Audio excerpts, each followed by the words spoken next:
Ներողություն, բաց թողեցինք, Լևոն Քոչարյան, ապա Արփինե Դավոյան։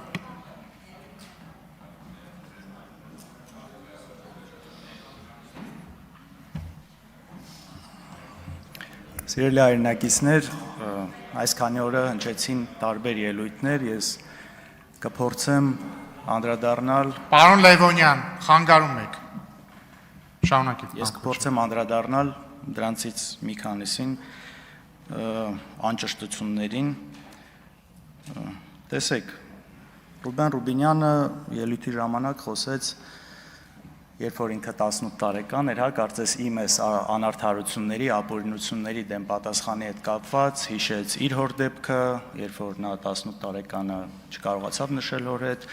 Ես ինքս փորձեցի նայել այդ դեպքը իրականում մարտի 3-ից մինչև, եթե չեմ սխալվում, մայիսի 13-ը ձեր հայրը գտնվել է անազատության մեջ ու մայիսի 13-ին դատախազությունը ինքն է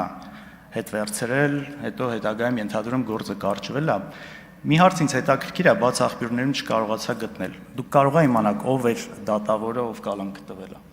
Չեք հիշում։ Հետաքրքիր է ուղղակի, այդ Եթե ճշտ եք, խնդրում եմ հետո ասեք, էլի, ինձ իսկապես հետաքրքիր է։ Կփորձեմ։ Լավ, շարունակենք։ Գիտեք, իսկապես հնարավոր է նաև խոսվեց մի քանի հոգի այստեղ խոսեցին նաև այսպես անընդհատ, երբ որ փորձում են մեզ հակադարձել 2008 թվականի հետ կապված, մարտի 1-ի հետ կապված ու շատ ուրիշ հարցեր։ Այստեղ երբ որ բովանդակային չի լինում, սկսում է այս հետ գնալ, հիշել, կարծես դրանով փորձելով արդարացնել այն ինչ հիմա կատարվում է, ինչը կարծում եմ ճիշտ չի ու արդար չի, բայց ամեն դեպքում, նաև կարծեմ Վագներ Ալեքսանյան ասում է մարտի 1-ին անմեղ մարդիկ էին ձերբակալվում ու կալանավորվում, հետապնդվում։ Գիտեք, միգուցե անմեղ մարդիկ այդ ժամանակ ձերբակալվել են, կալանավորվել են, հնարավոր է այստեղ չեն վիճում, բայց մի մարդ Եթե հաստատ անմեղ չի ձերբակալվելու դատական գործը իր հետ կապված եղել է, իմ խորին համոզմունքով դա Նիկոլ Փաշինյանն էր։ Ես գիտեք, մեկ-մեկ այս հիշողության երևի ամնեզիա է ելնում շատերի մոտ, ուզում եմ ուղղակի մի ձայնագրություն դնել ու նաև այսօրվա այս ձերբակալությունների ֆոնին Facebook-ային գրառումների ու զուտ կարծիք արտահայտելու համար մի հատ նայենք էլի այս կոնտեքստում այս խոսակցությունը հիմա եթե լիներ դա ոնց կընկալվեր։ Ես յուրաքանչյուրին կոչ եմ անում, ունենալ ձեռքին ինչ-որ բան, ինքնապաշտպանությունը կազմակերպելու համար։ Կլինի փայտ, կլինի քար, չգիտեմ ինչ։ Այո! Չեք պատկերացնի հոգիս ոնց էր փառավորվել, երբ որ իմացա, որ ոստիկանների ձեռից վահաններ ու մահակներ եք։ Լիքը հարյալով! Ասում եք անել։ Հավաքում ենք, ինչքան հնարավոր է շատ մարդ։ Հիմա ոչինչ սուրհանդակ ուղարկեք, հեռագիր ուղարկեք, ցիտիկ ուղարկեք, մարդկանց հավաքեք այստեղ։ Մի խոսքով, այստեղ շարունակությունը շատ ավելի հետաքրքիր բաներ էլ կա։ Հաջան, եղել է մարտի 1-ին, առավոտը մինչև որևէ զոհ լինելա։ Լավ։ Եվ շարունակեմ, այս հնարավոր է, ժողովուրդ, հնարավոր է, իրականում Այս ժամանակ, երբ որ ձեր վարչապետը այս հայտարարությունները անում էր, քարեր վերցրեք, բարիկադներ սարքեք, պաշտպանություն ստեղծեք, հիշացնեմ, չի եղել ոչ մի զոհ։ Ու նաև ուզում եմ հիշացնել, առաջին զոհը եղել է ոստիկան ու ընդհանուր 190-ից ավել ոստիկան այդ օրը տարբեր մարմնական վնասվածքներ ստացել, այրվածքներ, տարբեր բեկորային վնասվածքներ ու քաղաքացիական անձ 32 հոգի։ Ես շատ ցավում եմ այդ օրվա իրադարձությունների համար, բոլոր զոհերի համար, բայց երբ որ այստեղ գալիս եք դրանից խոսում եք, խնդրում եմ նաև արդարությունը փորձեք պահել։ Ու այսօրվա ֆոնին նորից կրկնեմ, այն ինչ կատարվում է, այն ինչի համար մարդկանց ձերբակալում են, ուղղակի սարուձորեն այս ամեն ինչի հետ, այն ինչ որ այս մարդը ասել է։ Մի հատ կարող ենք հիշել տարբեր քրեական գործեր, ինչի համար են մարդիկ ձերբակալվել։ Ու Նաև անդրադառնամ մի քանի ուրիշ հարցի։ Բարեկիրթության մասով, գիտեք, իմ խորին համոզմամբ բարեկիրթ կամ լինում են կամ չեն լինում։ Մարդ չի կարող այստեղ լինել բարեկիրթ, սրանից դուրս չլինել բարեկիրթ։ Երբ որ դուք սահմանափակում եք ապօրինի կերպով, օրինակ, հորս արտերկիր մեկնելը։ Դրանից հետո որոշ հենց միանգամից դա տեսախցիկը նկարած, ԱԱՑ-ի տեսախցիկի նկարածը հայտնվում է րոպեների ընթացքում։ Իսկապես րոպեների ընթացքում իշխանական մամուլում սա հայտնվում է, ու սրա շուրջ ինչ որ մարդիկ, որ նաև այսօր այստեղ են գտնվում, սկսում են ամենալկտի ձևով գրառումներ անել։ Սրա պատասխանը ուրիշ տեղ, ուրիշ հարցությունում մի օր տրվելու է, բայց սա բարեկրթությունից բացարձակ հեռու է։ Եթե ուզում եք լինել բարեկիրթ, միայն այս ամբիոնում չի դա պետք լինել, դա պետք է լինել եւ Facebook-ում, եւ այս դահլիճից դուրս, եւ ամենտեղ։ Ու ընդհանրապես այս բարեկրթության հարցը մի հատ տեսեք 18 թվականից հետո դեպքերը ինչպես զարգացան։ Ինչ կարգի բաներ թույլ տրվեց մարդկանց հասցեին, ինչ կարգի արտահայտություններ, ինչ կարգի լկտիություններ։ Ու այս ամեն ինչից հետո գալ այստեղ խոսալ բարեկրթությունից, կարծում եմ առնվազն ազնիվ չեք։ Ալխազ Ղազարեն օրինակ ասում է, երբ որ մենք խոսում ենք ընտրություններ կեղծելուց այս ընթացքում ու ամեն այսպես ցցում բանը իհարկե Բարգավաճ Հայաստանի մանդատները կոնկրետ գողանալն է եղել,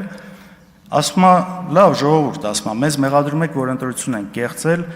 բայց 49% ենք տարել, նաև ասում եք 50-ից ավել չենք տարել։ Եթե կեղծող ենք, ասում է, մի քիչ էլ ավել կեղծեինք, էլի 50 կլինենք։ Դուք Հայաստանի 30 տարվա գրեթե բոլոր ընտրությունները համարում եք կեղծված, եթե չեմ սխալվում։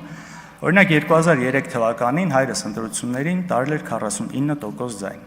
Ստեփան Դեմիրճյանի հետ։ Հիմա այս նույն տրամաբանությունը մի դեպքում աշխատում է, մյուս դեպքում չի աշխատում, ո՞նց է, էլի։ Կարելի է չէ նույն բանը ասել։ Էդուարդ Աղաջանյան, դուք ասում եք, եթե երբ որ ես խոսում եմ, իրավացիորեն նաև անցած սխալներից ընդունում եմ որոշ բաներ կարող է համաձայն չլինեմ, ասում եք, եթե ուզում եք տարանջատվել, գնահատական տվեք ինչ որ նման բաներ։ Տվեք ու նաև ասում եք, այնքան ինչքան էլ մենք վատ լինենք, ձեզնից վատը չենք լինելու։ Գիտեք, նախ տարանջատվելու խնդիր չկա, կա միայն մեծապարտություն բոլոր սխալներով հանդերձ։ Միայն մեծապարտություն։ Դե տնտեսական ցուցանիշների առումով միջինը երկնիշ տնտեսական աճ 10 տարվա ընթացքում։ Ու թե ամենակարևորը խաղաղության ու անվտանգության առումով։ Տեսեք, Քոչարյանի 10 տարիներին խաղաղություն կար, Արցախ կար, Նիկոլ Փաշինյանի ժամանակ չկա։ Չկա, պարզա, չէ։ Այս առումով ու մեկ էլ որ այստեղ գալիս եք տարբեր այսպես մեղադրանքներ հնչեցվում, նաև բարեկրթության էլի այս անկյան տակ շատ վատ է, որ մարդ գալիս է իմանալով, որ մի բան բոլորը կարող են սխալվել, բայց երբ որ գիտի հստակ սուտ է խոսում մի բան ու գալիս խոսում։ Օրինակ, իմ հետ կապված, չգիտեմ, թիկնապահներով կամ ինչ որ հաղորդումների ժամանակ հաստավից ինչ որ մարդկանցով է քայլում։ Նույն բան կա։ Օրինակ, Էդուարդ Աղաջանյանի ավագ քրոջը ես ճանաչում եմ, փոքր տարիքում նաև մտերմություն ա եղել, ընդհանուր շրջապատ ա եղել։ Ինձ երբևէ տեսել է նույն այն ժամանակ թիկնապահով կամ մնացածով։ Կամ ինձ բոլորդ այստեղ տեսնում եք, թե գալուց, թե գնալուց, թե տարբեր տեղեր։ Ու գալ այստեղ այդ միտքը ասել, ինչ է էլի սա։ Նաև արհեստական բանականության հետ կապված, այստեղ քննարկում եղավ, ինչքան անթույլատրելի է դա անելը, համաձայն եմ, բայց դուք այստեղ գալիս եք, միացնում եք մի ձայնագրություն, իբր հայրս զանգել է Ռուսաստանի նախագահային, տեսեք, մենք դա պաշտոնապես մենք դա հերքել ենք։ Գրասենյակը հերքել է, ես հերքել եմ, բայց դուք գալիս եք դա շարունակում եք, սա, չգիտեմ, դժվար է նորմալ բառապաշարով սրան մեկնաբանություն տալ այս ամեն ինչից հետո։ Արայք Հարությունյան, ասում եք, որ դուք գոնե ասում եք իրավապահ մարմինները միգուցե սխալվում են մեկ-մեկ, բայց այդ դատարանները արդար դատավճիռներ են կայացնում։ Դուք լուրջ եք ասում։ Դուք իմ օրինակ, հերո չգնամ, ինձնից խոսամ։ Իմ դեպքերը տեսել եք, դրանից հետո կալանքը, հիմիկվա դատավարությունը։